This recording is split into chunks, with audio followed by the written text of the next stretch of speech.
എല്ലാവർക്കും മറ്റൊരു വീഡിയോയിലേക്ക് സ്വാഗതം. നിങ്ങൾ ഈ ചാനൽ സബ്സ്ക്രൈബ് ചെയ്തിട്ടില്ലെങ്കിൽ തീർച്ചയായും സബ്സ്ക്രൈബ് ചെയ്യുക. കാസർഗോഡ് ജില്ലയിലെ കഴിഞ്ഞ പ്രാവശ്യത്തെ റാങ്ക് ലിസ്റ്റിൽ നിന്നും അവസാനമായി പോയിട്ടുള്ള അഡ്വൈസാണ് ഈ കാണിച്ചിരിക്കുന്നത്.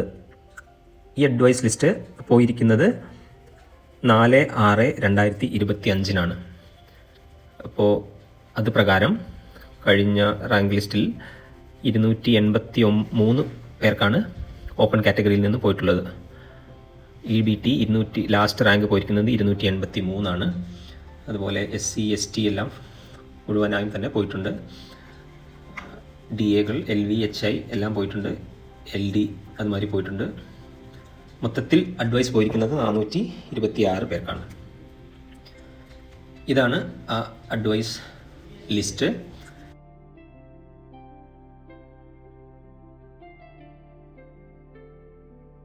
ഈ അഡ്വൈസ് ലിസ്റ്റ് പരിശോധിച്ചാൽ കഴിഞ്ഞ പ്രാവശ്യം അവസാനം അതിന് മുന്നത്തെ പ്രാവശ്യം പോയിരിക്കുന്നത് 82 EBTയിലാണ്, 81 OCയിലാണ്. അതുകൊണ്ട് 82 EBTയിലാണ് ഈ റൊട്ടേഷൻ സ്റ്റാർട്ട് ചെയ്യേണ്ടത്.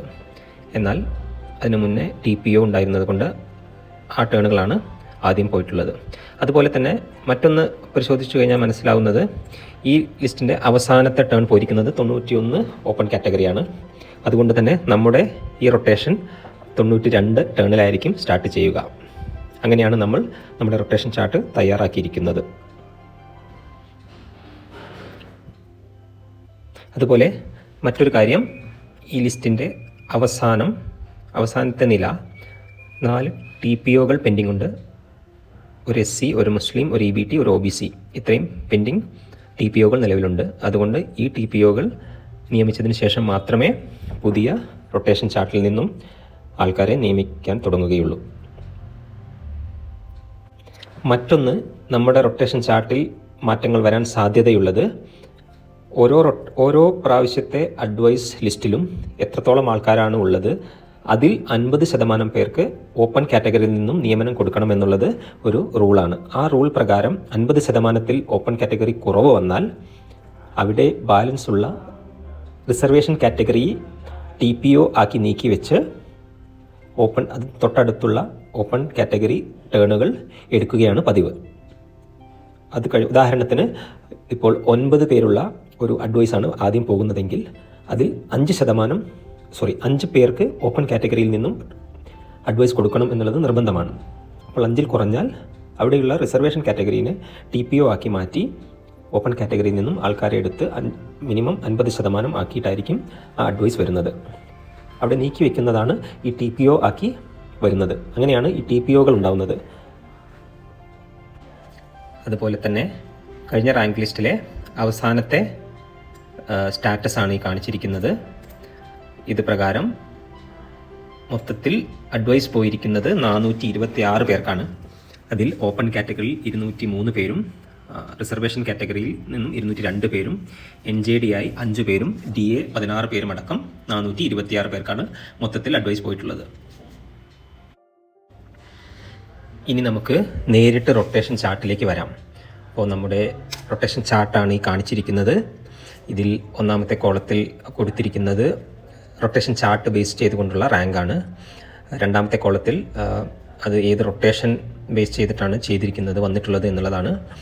മൂന്നാമത്തെ കോളത്തിൽ കാണിച്ചിരിക്കുന്നത് നമ്മുടെ മെയിൻ ലിസ്റ്റിൽ നിന്നാണോ സപ്ലി ലിസ്റ്റിൽ നിന്നാണോ ഇത് വന്നിരിക്കുന്നത് എന്നുള്ളതാണ്. മെയിൻ ലിസ്റ്റിൽ നിന്നാണെങ്കിൽ വെള്ള കളറിലും സപ്ലിയിൽ നിന്നാണെങ്കിൽ അത് ഗ്രീൻ കളറിൽ കാണിച്ചിട്ടുണ്ട്. അതുപോലെ നാലാമത്തെ കോളത്തിൽ കാണിച്ചിരിക്കുന്നത് റാങ്ക് ലിസ്റ്റിലുള്ള നിങ്ങളുടെ റാങ്ക് ആയിരിക്കും. അഞ്ചാമത്തേത് അവരുടെ റാങ്ക് ലിസ്റ്റിൽ പ്രകാരമുള്ള അവരുടെ കാസ്റ്റും. ആറാമത്തെ കോളത്തിൽ കാണിച്ചിരിക്കുന്നത് റാങ്ക് ലിസ്റ്റിൽ കാണിച്ചിരിക്കുന്ന ഡേറ്റ് ഓഫ് ബർത്തും. ഏഴാമത്തെ കോളത്തിൽ പേര്, അതുപോലെ തന്നെ അത് കഴിഞ്ഞാൽ അവരുടെ സീരിയൽ നമ്പർ എന്നിങ്ങനെയാണ് ഇവിടെ കാണിച്ചിരിക്കുന്നത്. മറ്റൊന്നുള്ളത് DA കാറ്റഗറിയിൽ നിന്നാണ് റൊട്ടേഷൻ വന്നിട്ടുള്ളത് എങ്കിൽ അത് നമ്മൾ യെല്ലോ കളറിൽ സെപ്പറേറ്റ് ആയിട്ട് കാണിച്ചിട്ടുണ്ട്. ഉദാഹരണത്തിന് 10ാമത്തേത് DA കാറ്റഗറിയാണ്. അതുപോലെ തന്നെ മറ്റൊരു പ്രത്യേകത അല്ലെങ്കിൽ മറ്റൊരു ശ്രദ്ധിക്കേണ്ട കാര്യം, നമ്മൾ ഒന്നാമത്തെ റാങ്ക് വന്നിരിക്കുന്നത് നമ്മുടെ 92ാമത്തെ റൊട്ടേഷനാണ്. അതായത് കഴിഞ്ഞ റാങ്ക് ലിസ്റ്റിലെ അവസാനത്തേത് പോയിരിക്കുന്നത് 91.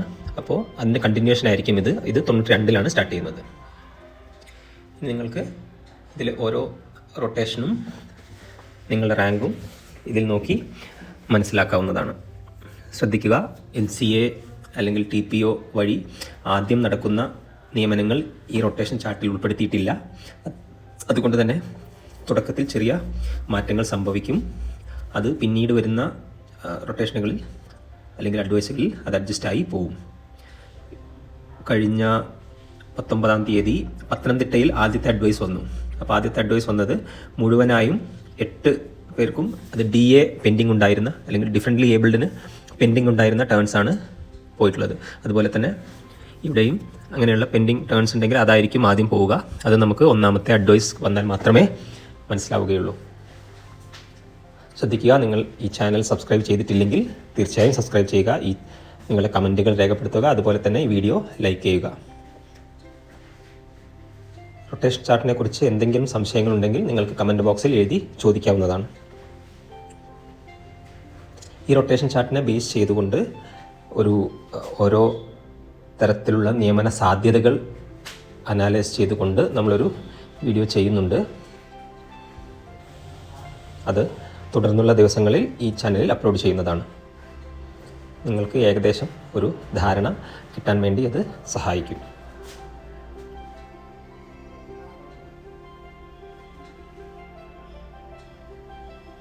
ഈ റൊട്ടേഷൻ ചാർട്ട് തയ്യാറാക്കിയിരിക്കുന്നത് മെയിൻ ലിസ്റ്റിലുള്ള മുഴുവൻ ആൾക്കാർക്കും ജോലി ലഭിക്കുകയാണെങ്കിൽ സപ്ലി ലിസ്റ്റിൽ എവിടെ വരെ പോകും, അല്ലെങ്കിൽ ഏത് റാങ്ക് എത്രത്തോളം ഒഴിവുകൾ ഉണ്ടാവേണ്ടിയിരിക്കുന്നു എന്നുള്ളതാണ്. ഇത് നോക്കിയാൽ നിങ്ങൾക്ക് മനസ്സിലാക്കാൻ സാധിക്കും. മെയിൻ ലിസ്റ്റിലെ എല്ലാവരും പൂർത്തിയാവുന്നതോടുകൂടി ആ റാങ്ക് ലിസ്റ്റിൻ്റെ കാലാവധി തീരുകയാണ് പതിവ്.